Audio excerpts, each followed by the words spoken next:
આજે તો અમે એ ખેતરમાં જમરૂખડી અને લીંબુડી સોંપી. પહેલાં તો જમરૂખડીના રોપડા માટે ખાડો કર્યો. ખાડો કરીને જમરૂખડીના રોપડાને તેની અંદર મૂક્યો અને તેના પછી તેની ઉપર ધૂળ સરખી રીતે નાખી.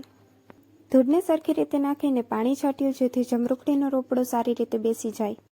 હવે આપણે લીંબુડીના રોપડા માટે ખાડો કરીએ છીએ. ખાડો કરીને લીંબુડીના રોપડાને તેની અંદર નાખીએ છીએ. પછી તેની ઉપર ધૂળ નાખીએ છીએ.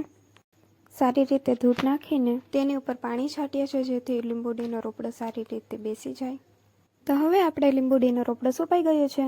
કાલે આપણે જે ચીકુડીના રોપડા સોંપ્યા છે એ પણ તમને દેખાડવું.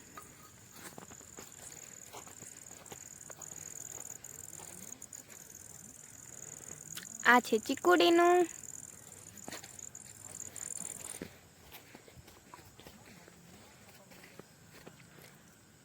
આ પણ ચીકુડીનો જ રોપડો છે.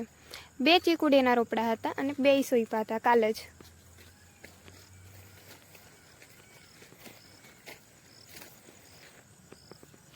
અને આ છે જમરૂખડીનો, જે આજે સોંપ્યો છે લીંબુડીની સાથે.